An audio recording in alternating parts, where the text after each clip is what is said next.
Good evening, ladies and gentlemen, and welcome to tonight's Bible-based lecture, where Mr. Judah Hunter is going to speak to us to the title, Alexander the Great, Prophesied in the Bible.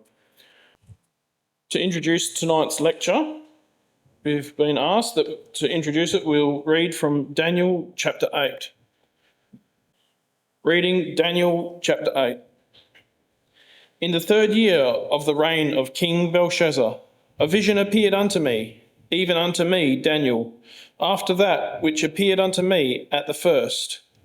And I saw in a vision, and it came to pass, when I saw that I was at Shushan in the palace, which is in the province of Elam, and I saw in a vision, and I was by the river of Ulai.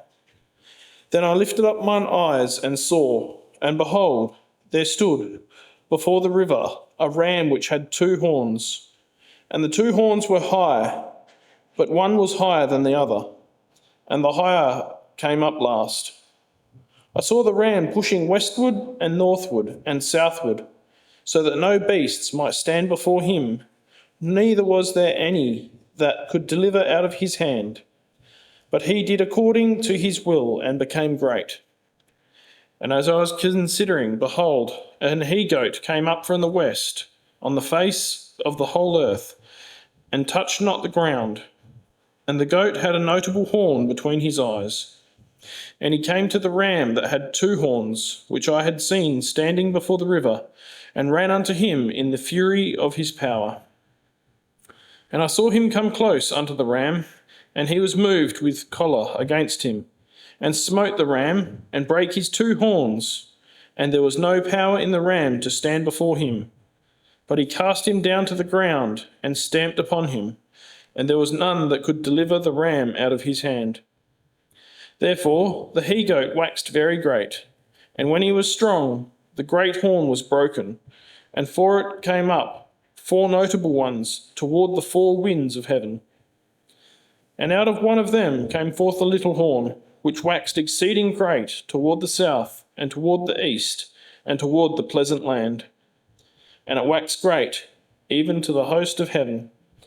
And it cast down some of the host, and one of the stars to the ground, and stamped upon them.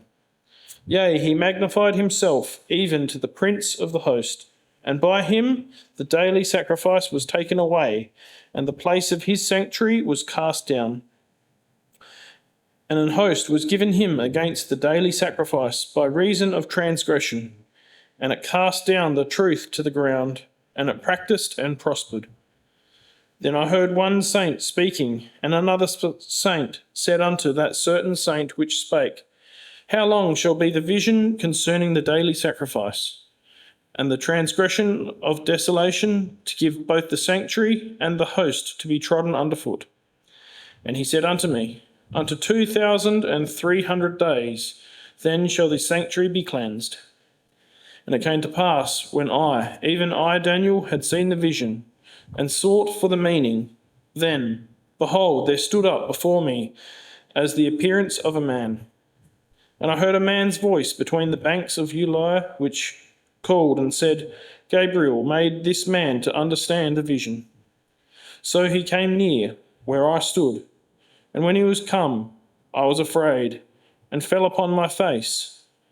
But he said unto me, Understand, O Son of Man, for at the time of the end shall be the vision. Now as he was speaking with me, I was in a deep sleep on my face toward the ground, but he touched me and set me upright. And he said, Behold, I will make thee know what shall be in the last end of the indignation, for at the time appointed the end shall be. The ram which thou sawest, having 2 horns, are the kings of Media and Persia. And the rough goat is the king of Grecia, and the great horn that is between his eyes is the first king. Now that being broken, whereas 4 stood up for it, 4 kingdoms shall stand up out of the nation, but not in his power. And in the latter time of their kingdom, when the transgressors are come to the full, a king of fierce countenance and understanding, dark sentences shall stand up. And his power shall be mighty, but not by his own power. And he shall destroy wonderfully, and shall prosper and practice, and shall destroy the mighty and the holy people.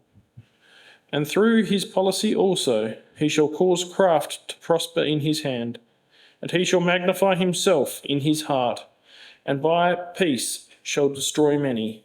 He shall also stand up against the prince of princes, but he shall be broken without hand. And the vision of the evening and the morning which was told is true. Wherefore shut thou up the vision, for it shall be for many days.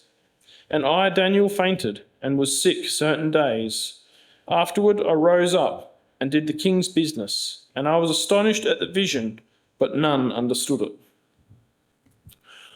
That reading serves to introduce the words of Mr. Judah Hunter to deliver his lecture to the title, Alexander the Great, Prophesied in the Bible. Well, thank you, Mr. Chairman, and good evening, ladies and gentlemen. Now, our lecture for this evening deals with a man who was one of the greatest military commanders that the world has ever seen. A man who never lost a battle, who conquered one of the largest empires in human history in less than 10 years. But for our lecture this evening, we're not really going to focus on the remarkable strategies which this man employed, or the military precedents which he set. Because what truly enabled this man to succeed was that he was fulfilling a purpose which was set out for him in the Bible. And so this evening, what we're going to do is look at a number of prophecies in the Bible, prophecies which dictated aspects of the life of Alexander the Great before he was ever born. And we're going to see how he exactly fulfilled each and every one of these. Now, you might have noticed that in our reading for this evening in Daniel chapter 8, we actually had a direct reference to the king of Grecia in verse 21. We're going to come back to this shortly, but first turn with me to Daniel chapter 2. Now, in Daniel chapter 2, we have the story of what's known as Nebuchadnezzar's image. And this was actually a dream which Nebuchadnezzar had. And we can see this in verse 1. And in the second year of the reign of Nebuchadnezzar, Nebuchadnezzar dreamed dreams, wherewith his spirit was troubled, and his sleep brake from him. Then the king commanded to call the magicians, and the astrologers, and the sorcerers, and the Chaldeans, for to show the king his dreams. So they came and stood before the king. And so Nebuchadnezzar has this dream, and he calls together all his magicians and astrologers and sorcerers and the Chaldeans, and he gets them to try to interpret this dream which he's had. And so they're all standing there waiting for Nebuchadnezzar to tell them what dream he had, so that they could concoct some grandiose explanation that would make the king feel very wise and important. But instead, the king decides to do something different. Instead of telling them the dream and waiting for their interpretation, he commands them first to tell him what he'd dreamed, and then tell him what it meant. And he explains this in verse 9. He says, "But if you will not make known unto me the dream, there is but one decree for you. For ye have prepared lying and corrupt words to speak before me, till the time be changed. Therefore tell me the dream, and I shall know that ye can show me the interpretation thereof."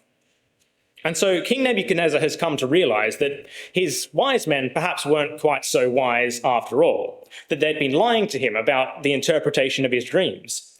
And he's not particularly happy about it, so he commands all the wise men in Babylon to be destroyed. Now, this included Daniel. And so when Daniel hears about this, he goes to Nebuchadnezzar and he asks for time to be able to interpret the dream. And we read in verse 17, "Then Daniel went to his house and made the thing known to Hananiah, Mishael, and Azariah, his companions, that they would desire mercies of the God of heaven concerning this secret, that Daniel and his fellows should not perish with the rest of the wise men of Babylon. And God listens to Daniel, and he reveals the dream and the interpretation to him. But just have a look at what Daniel says in verse 20. Daniel answered and said, "Blessed be the name of God for ever and ever, for wisdom and might are his. He changeth the times and the seasons. He removeth kings and setteth up kings. He giveth wisdom unto the wise, and knowledge to them that know understanding. So what we're seeing is that God removeth kings and setteth up kings. He changes the times and the season. And this is actually a consistent theme throughout the book of Daniel.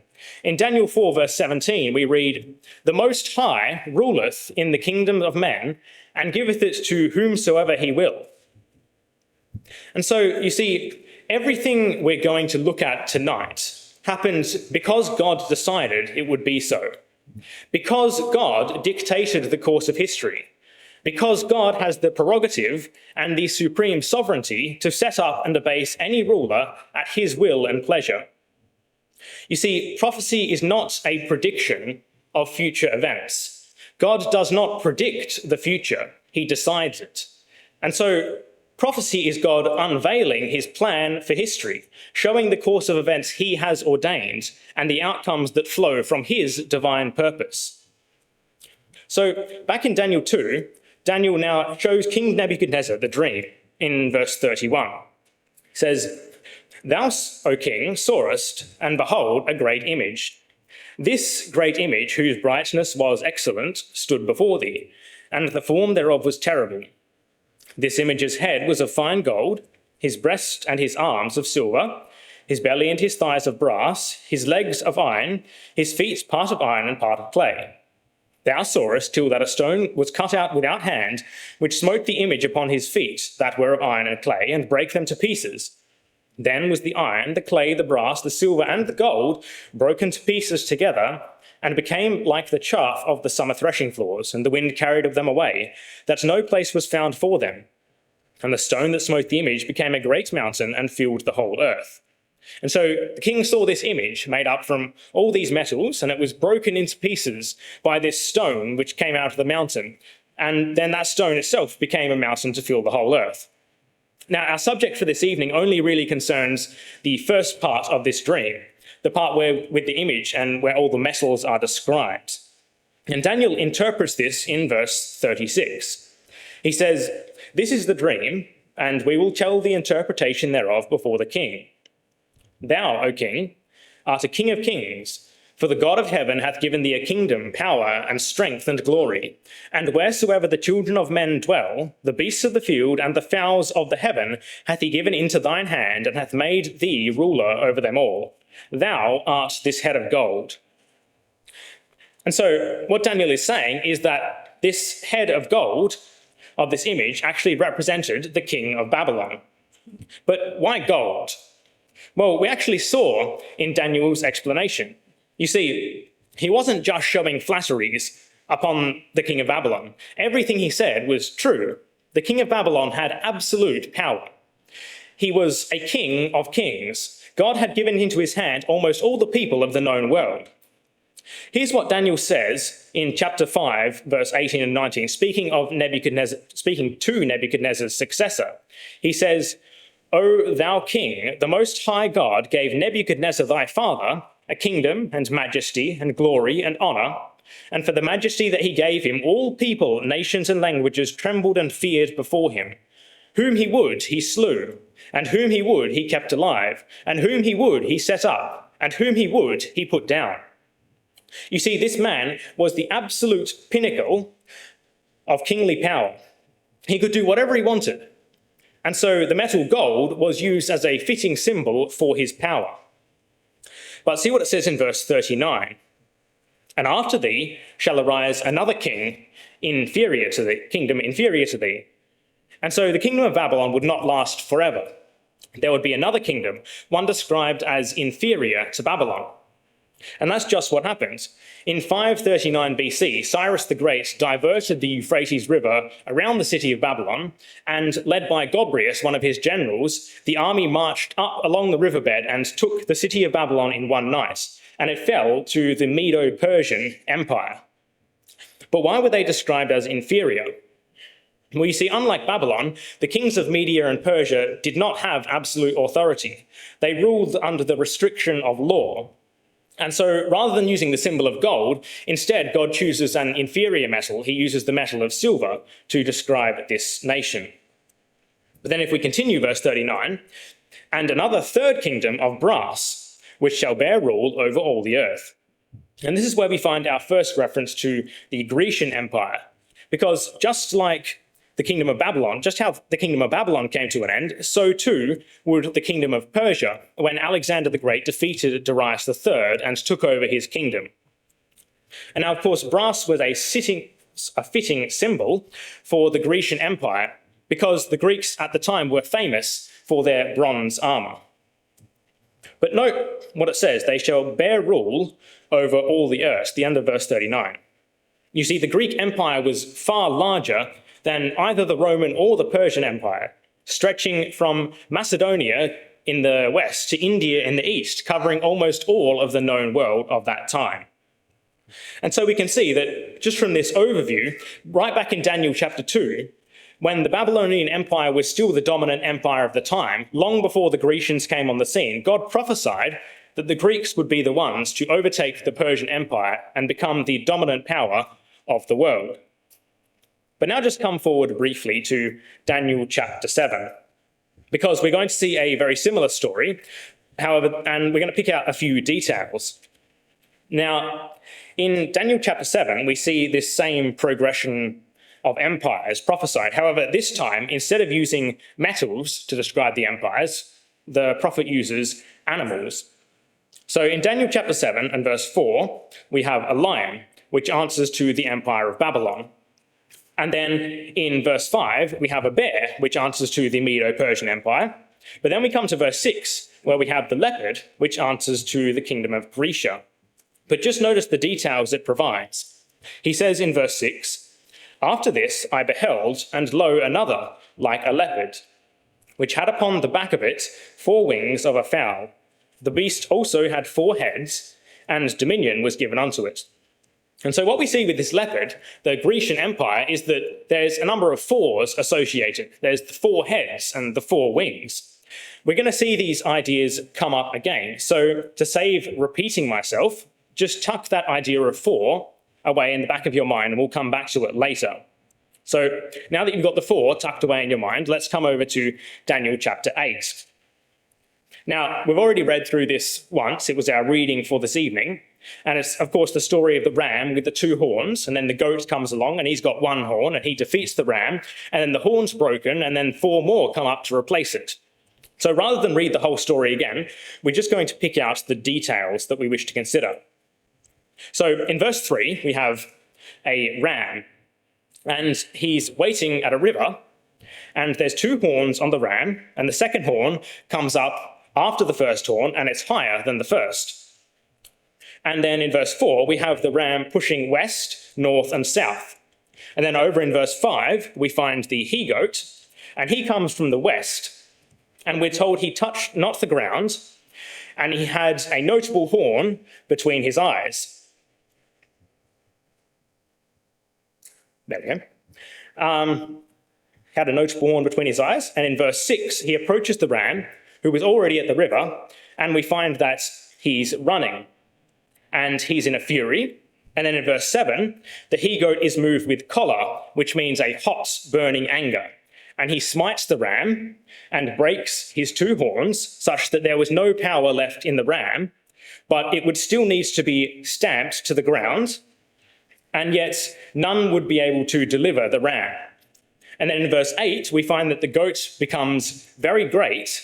However, at the height of its greatness, the great horn is broken, and it is replaced with 4 horns, which are toward the 4 winds of heaven.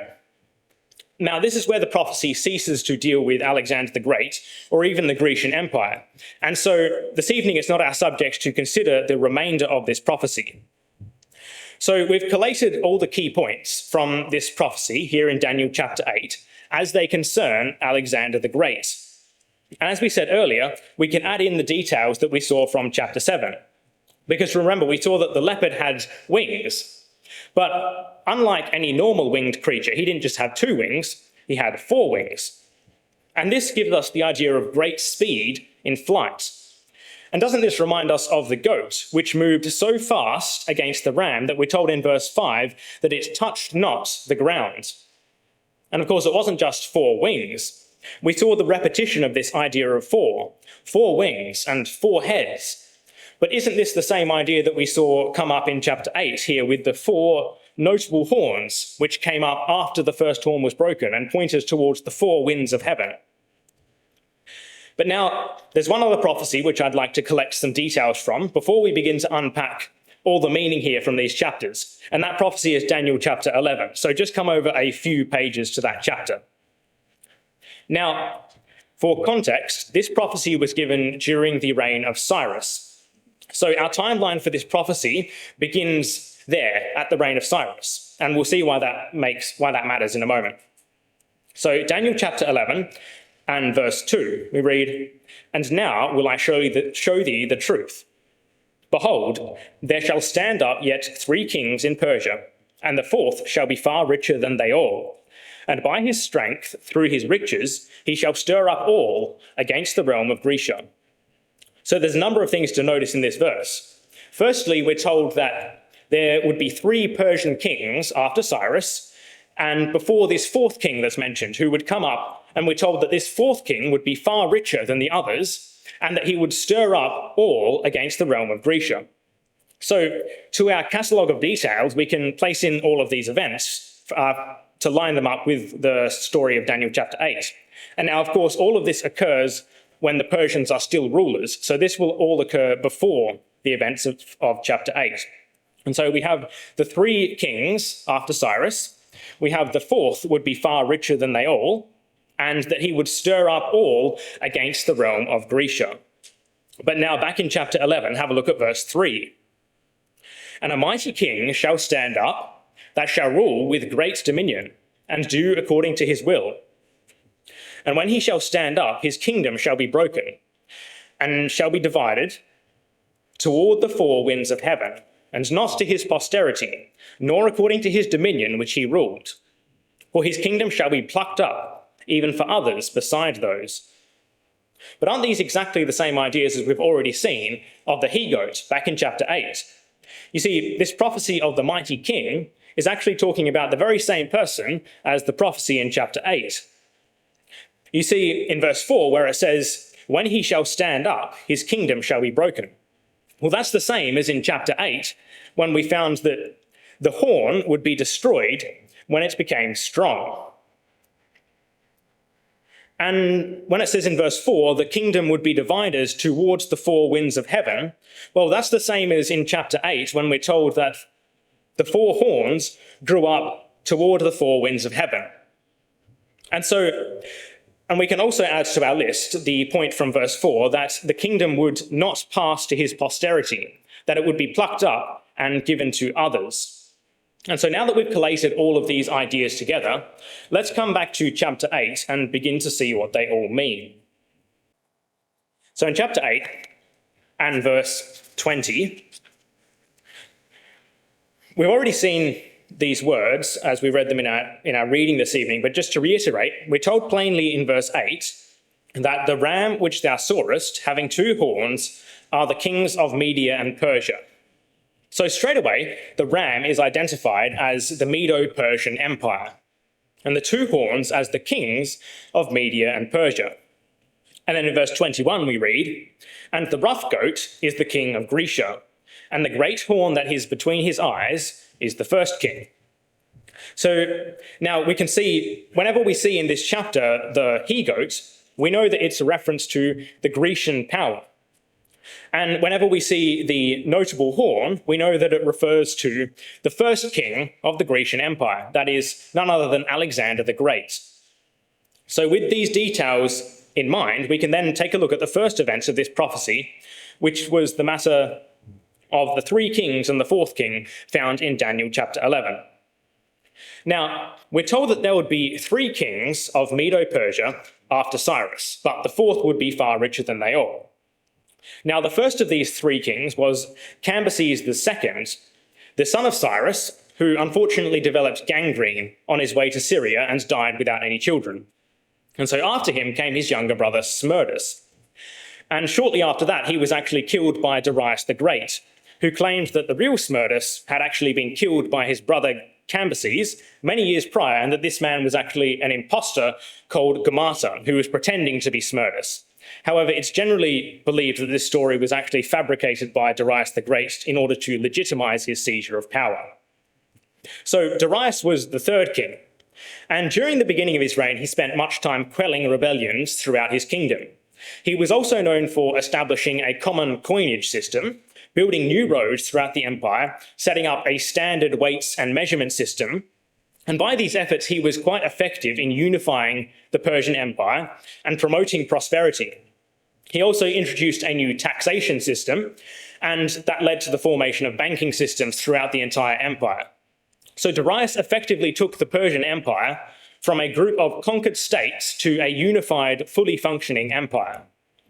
And it was at the height of this empire that the fourth king, Xerxes I, took the throne.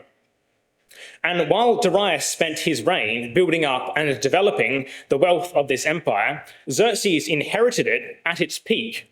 And as a result, his riches far exceeded all the previous kings, just as we saw prophesied in Daniel chapter 11. Now, Xerxes' father, Darius, died while he was planning a second campaign against Grecia. And so when Xerxes ascended the throne, he began to do exactly the same. He amassed an army in order to invade Grecia. Now, there was something quite unique about the army which Xerxes amassed. And that is because it was comprised of a vast multitude of nationalities from all over the empire. In fact, the tomb of Xerxes has engravings of no less than 28 different ethnicities who were all part of his army. But isn't this exactly what we saw in Daniel chapter 11, where we're told that he would stir up all the realm against Grecia? Or as the NET has, he will stir up everyone against the kingdom of Grecia.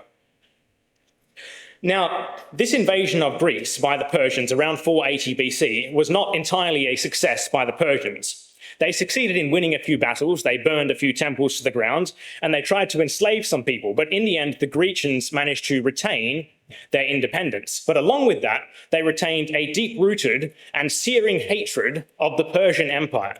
And that was embedded into Greek culture for the next 100 or so years.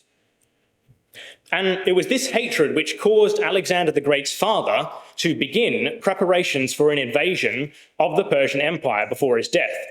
Preparations which would eventually be carried out by Alexander the Great himself. And so with this build-up and the rising tensions between the two powers, we come to the events of chapter 8. Now, we saw that there were two horns on the ram, which represented the Median and the Persian kings. And we saw that one horn came up second, but that horn was higher than the first horn. And this is a reference to the fact that the kingdom was initially ruled over by the Medes, but that this rulership eventually passed to the Persians, who ended up being far greater than the Medes. So in verse 4, when we find the ram... Now, in verse 4, we find that the ram pushed west, north, and south. And this is actually a reference to the extent of the Persian Empire, because Persia was an eastern nation. And so when it built up its empire, it went north, it went west, and it went south. Now, in verse 5, we find the he-goat coming against the Persian Empire.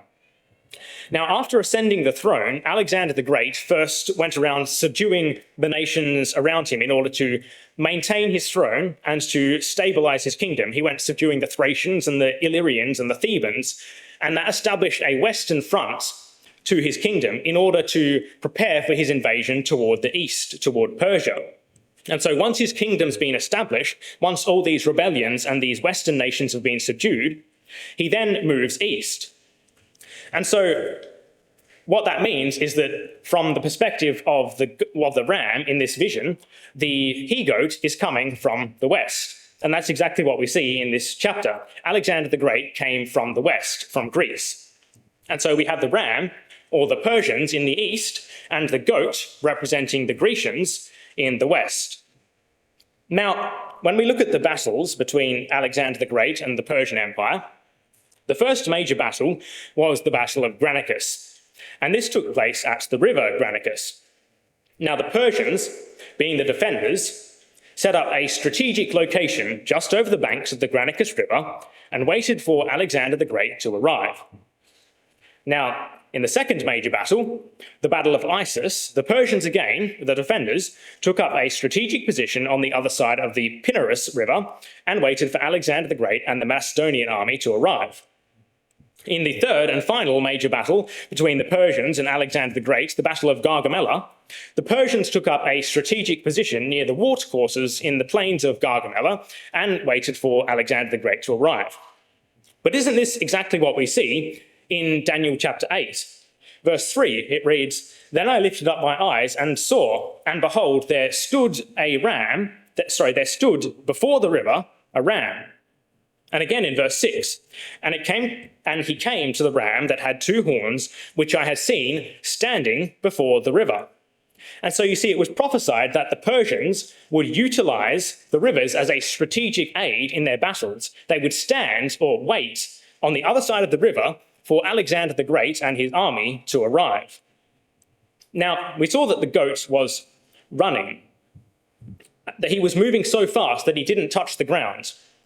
And we saw the imagery, the four wings on the leopard, representing the rapid movement of this man in setting up his empire. And this was actually one of the more remarkable characteristics of the campaign of Alexander the Great. He was able to defeat the Persian Empire and set up his own empire spanning from India to Macedonia in less than 10 years. Now, to put that into perspective, the Babylonian Empire took between 80 and 100 years to set up, and the Persian Empire took over 200. So the 10 years of Alexander the Great is actually quite a remarkable feat. But you'll notice also in verse 6 that we saw that the goat ran in fury. And again in verse 7, the goat was moved with choler or hot, burning rage toward the ram. But isn't this exactly what we saw earlier? What was it that caused the invasion to take place in the first place? Was it not the deep-rooted hatred of the Greeks and Macedonians toward the Persian Empire, the hatred which was caused by the invasion of Xerxes I back in Daniel chapter 11? Now, after Alexander the Great defeated Darius III at the Battle of Gargamella, the Persian Empire was effectively at an end. Not long after this, Darius was actually captured, taken prisoner by Bessus, one of his province rulers, before being executed as Alexander approached. Bessus then attempted to set himself up as the next king of the Persian Empire and set about leading a bunch of guerrilla campaigns against Alexander the Great in an attempt to save the empire, but he was eventually betrayed and executed. But these events fit exactly what was prophesied in verse 7. Have a look at the order of events. First, the horns, representing the kings, are broken, and this lines up with the death of Darius. However, after this, the empire still needed to be stamped out, in spite of efforts to deliver it out of the hand of Alexander the Great. And as we saw, this represents the efforts of Bessus and his guerrilla tactics to deliver the Persian Empire out of the hand of Alexander the Great. And so, having conquered the Persian Empire, Alexander then further extends his campaign into India and extends his empire. However, not long after this, at the height of his power, at the age of 32, he dies. But isn't this exactly what we saw prophesied? You see, we saw in verse 8 that when the he-goat was strong, the great horn, which represented Alexander the Great, would be broken. Now, upon the death of Alexander the Great, there was no clear successor to the throne. However, the generals united under two main parties, behind two potential candidates. On the one hand, there was a party led by a general named Perdiccas, who believed that the empire should wait for the birth of Alexander the Great's unborn son. And there was another party led by a man named Malaga, who believed that the empire should appoint Aridaeus, Alexander's mentally disabled half-brother, as the ruler. Eventually, they struck a compromise whereby Aridaeus and Alexander's unborn son would co-rule, with Perdiccas and Malaga acting as co-regents.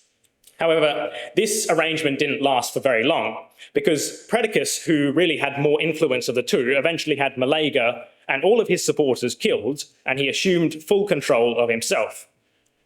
And then he sets up all of the generals who'd supported him as rulers of provinces, as administrators throughout the empire. However, this eventually just devolves into a power struggle itself, because each of these generals used the province they ruled over as a base to try to gain more power and to try to usurp all the other rulers. And these generals became known as the Diadochi, which is an ancient Greek name meaning the successors. Now, there were 5 wars of the Diadochi. These were called the First War of the Diadochi, and the Second War of the Diadochi, and the Third War of the Diadochi, and the War of Babylon, and the Fourth War of the Diadochi. Now, in the First War, the centralized power under Perdiccas comes to an end when Perdiccas is assassinated, which, from the point of view of stabilizing the empire, this essentially ended that idea. There would now be no unifying party in the empire that Alexander the Great had built. And so the Diadochi essentially descends into chaos from this point. Now, by the end of the Second War of the Diadochi, 4 main figures dominated the scene. There was Cassander, Lysimachus, Ptolemy, and Antigonus. Now, at this stage, Antigonus was by far the most powerful. And so the other 3, Cassander, Lysimachus, and Ptolemy, decide that they need to do something about it. So they form an alliance together and they attack Antigonus. Now, there was a man under Ptolemy named Seleucus, who had once been the ruler of the province of Babylon. However, Antigonus had come along and kicked him out, and he'd fled over to Ptolemy in Egypt. However, now that Ptolemy was in an alliance against Antigonus, he gives Seleucus backing to go and take back his province over in Babylon, and he does just that.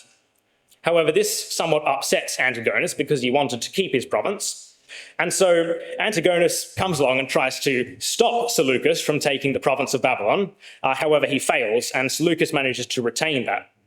Now, it was around this time that Cassander murders Alexander IV, who was the son of Alexander the Great.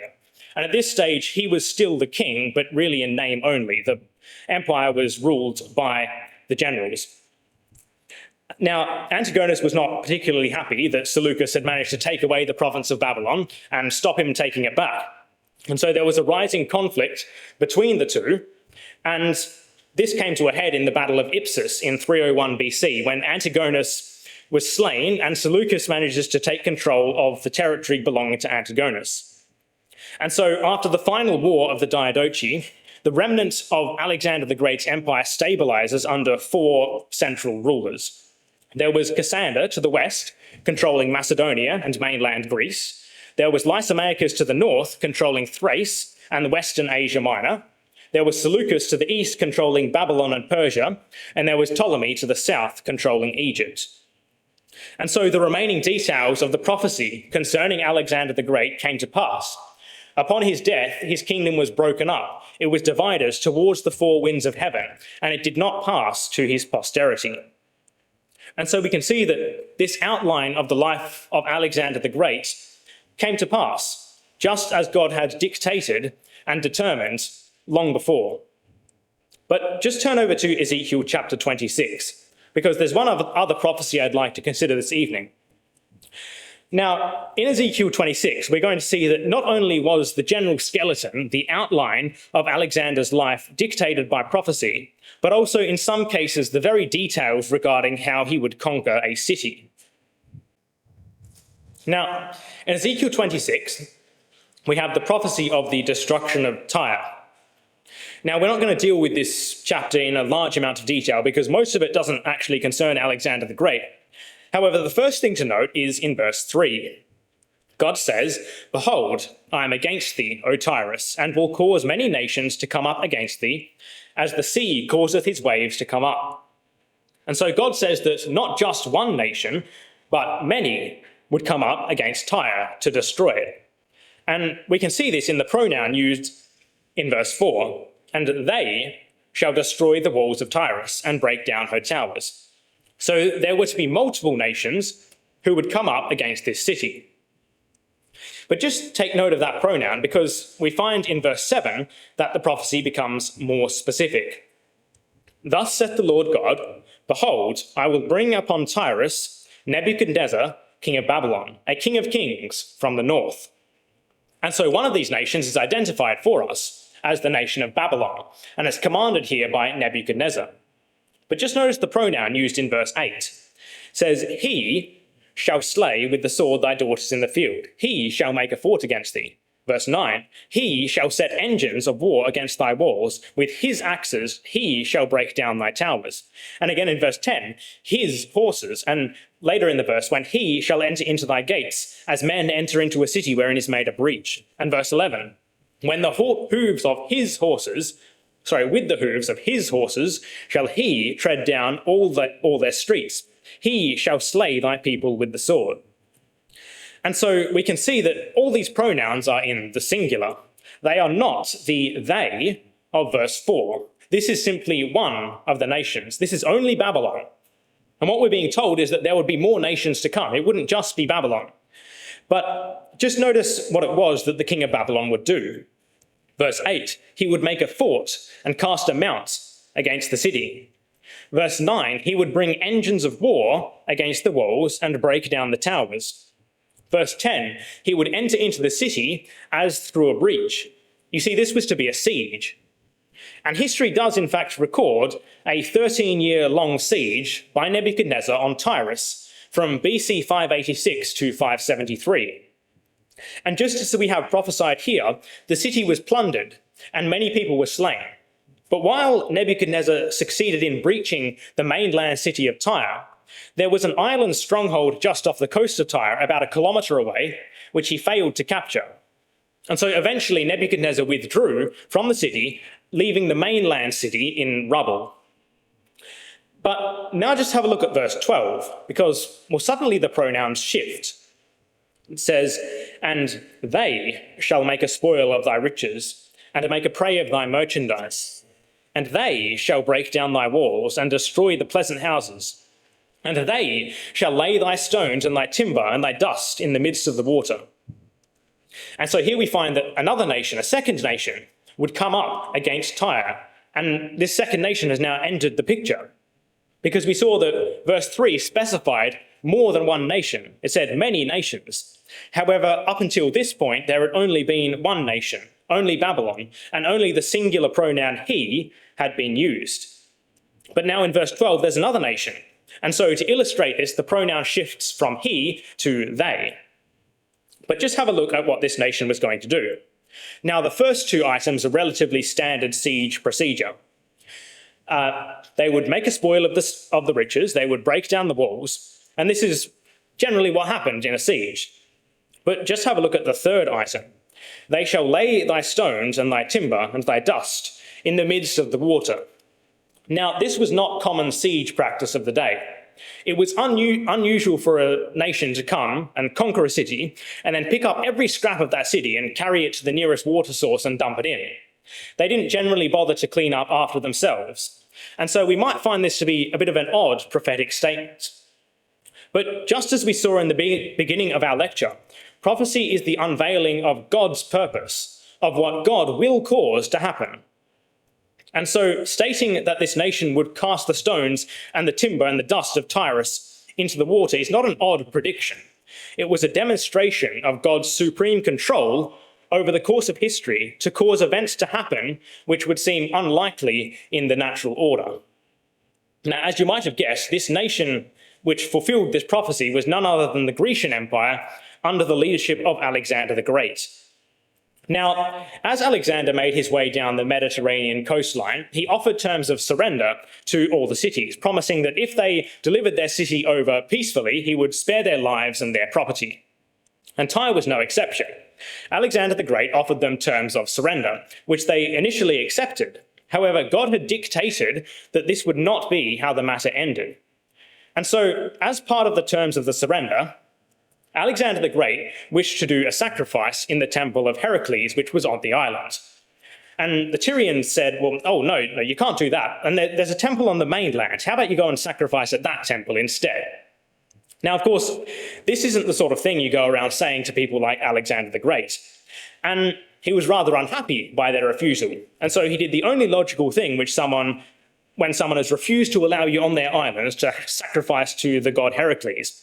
He picked up the entire mainland city, which was still a pile of rubble, and threw it into the sea to build a causeway out to the city of Tyre. He then laid siege to the city, beat down the walls with battering rams, butchered the inhabitants, plundered their possessions, and then he went into the temple of Heracles to offer his sacrifice. And so every word of the prophecy in Ezekiel has come to pass, right down to the method by which Alexander the Great would conquer the city. And of course, we saw that this was not what Alexander wanted to do. He initially tried to conquer the city peacefully. However, God had dictated exactly what would happen and put in place the events to ensure that his plan and purpose came to pass. Now, tonight we've considered the life of a man who, by human standards, was very great. But in a number of ways, he was quite like another man, Jesus Christ, who was the greatest man to have ever lived. Both these men died at around the age of 33. And yet, while Alexander the Great conquered the known world, Jesus Christ defeated his nature, sin in the flesh, the greatest enemy, and was raised to life again by God, exalted into heaven, and given all power in heaven and earth. In Mark 8, verse 36, Christ spoke these words, "For what shall it profit a man if he shall gain the whole world and lose his own soul?" And Alexander the Great did just that. He conquered the known world. He was a king of one of the greatest empires to have ever existed. And just 1 month before his 33rd birthday, he died and left it all behind, never to see the light of day again. And in a sense, ladies and gentlemen, we have a choice before us to choose between these two classes of outcomes. We can either choose to pursue riches and honor and pleasure from this world, a choice which will end in our death with no hope of the future.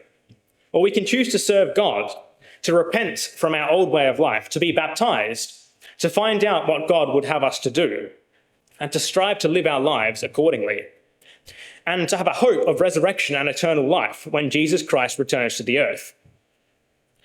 Now, we've seen through the prophecies of Alexander the Great that God controls the course of history, that he has a purpose which he reveals through prophecy, and that in his supreme power and prerogative, he can cause events to transpire exactly as he sees fit.